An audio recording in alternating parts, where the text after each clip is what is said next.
Sometimes when you're working on improving your posture, when you're standing or when you're walking, it can actually make you feel like you're going to fall backwards. And that's definitely something to be on the lookout for, because if you're not aware of it, it could lead to an actual fall, which could be dangerous.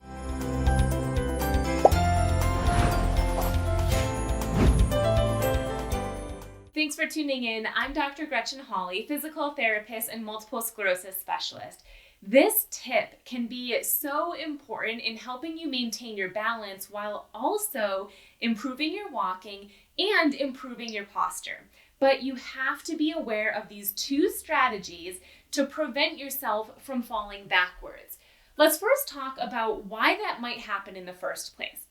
If you normally walk or stand from a hinged position or from a rounded position, then what likely is happening if you've been standing or walking that way for a long time is that your body and brain and vestibular system is interpreting this position, this angle of your head, as neutral. Most of us with good posture, our vestibular system thinks this is neutral. But when you're forward, your brain, your vestibular system, everything in you thinks that this is neutral. Therefore, when you go to stand up, your vestibular system feels like you're going backwards. It would be the equivalent of someone who feels like this neck and head position is neutral, going backwards like this, and we feel like our body might fall backwards.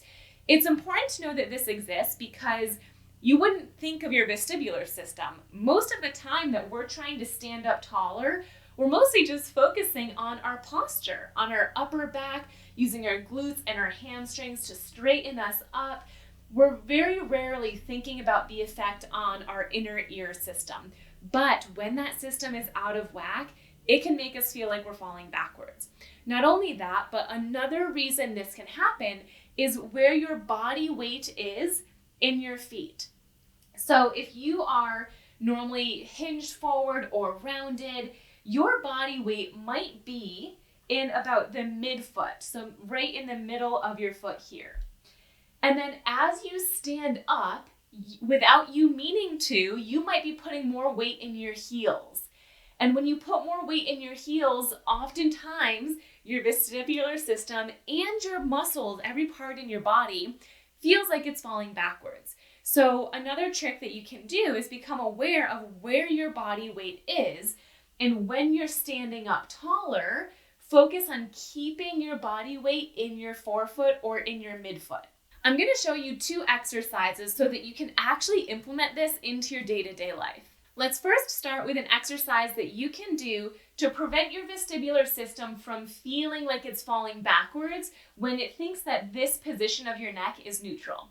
One of the best things that you can do is practice standing or sitting with better posture, but slow and steady.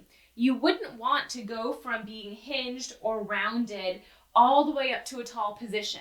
That for sure is going to make your brain freak out and your vestibular system will be very confused.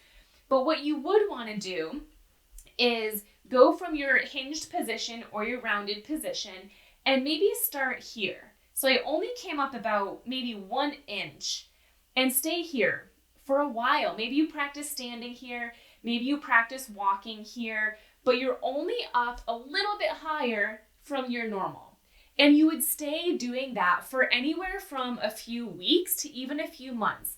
Eventually, you will not only have the strength and flexibility to stand and walk from here instead of here, but your vestibular system is also getting the hang of it. Your vestibular system over time will now feel that this is neutral instead of this. Once you're at that point, practice standing or walking here for several weeks or several months. Once this feels normal for you and you don't feel like you're going to fall backwards, then here. And then after several months here, and then here. This could take a year. This is a very long process. But that's what you would want to do. Practice your standing and walking slightly higher, slightly more raised and in a tall position, eventually leading to this tall ideal position. So you can do that in a standing position, but you can also do that sitting. If you're practicing it in a seated position, it would look like this. You're sitting in the middle or edge of your chair, and you're probably rounded. Most of us, when we're relaxed, we're rounded. And what you would want to do is practice slowly shifting your way up to a taller position. And stay here, stay sitting here for as long as you can.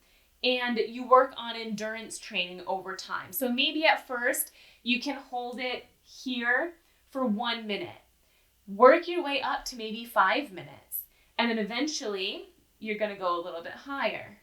Eventually a little bit higher. But again, it can take weeks, it can take months to get to this position. And again, the reason that this is important is because we're not only strengthening and stretching our muscles, we need core strength and back strength in order to even get to this position. But we can't forget about the effect on the vestibular system. So yes, this is working on core strengthening and core endurance, back strength and back endurance, but it's also working the vestibular system. And oftentimes they don't work at the same speed. You might gain strength a whole lot faster, which can make it tricky and dangerous for the vestibular system if that isn't at the same level. So slowly and steady, just working your way up towards having better posture. And what I want you to be noticing is the position of my head and my neck. When I'm slouched, my head is in this position where it's forward. So this would be neutral according to my vestibular system if I spend most of my time here. But watch what happens to my neck and my ears as I come up. It comes into this more straightened neutral position. So eventually this should feel like a normal, safe position for you without feeling like you're going backwards. The other exercise that you can do to prevent yourself from feeling like you're going to fall backwards when you're standing or walking in a taller position is pay attention to where your body weight is. You can do this standing with a mobility aid, but for demonstration purposes, I'm going to move my aid a little bit further away just so you can see my feet. For this exercise, you want to start off about hip distance apart, so it would look like this. And you want to just pay attention, become aware of where your body weight is. And this might be tricky for you to do. So if it's challenging and if you're thinking to yourself, I can't tell, I don't know where my body weight is, what I want you to do is purposely shift your body weight into your toes. And you might feel them grip the ground a little bit more. You might feel your heels come up a bit. Don't shift so far that you fall forward, but you get the idea. Shift some of your weight forward. Now, shift some of your weight backward. So you feel what it feels like to put weight in your heel. And now try to find the center. So it's even between your toes and your heels. What does that feel like? Become very aware of what it feels like in each of these positions. And a great exercise for this is simply slowly rocking forward and backwards, mentally noticing and being aware of what it feels like when you're forward, when you're backward, and when you're in the middle.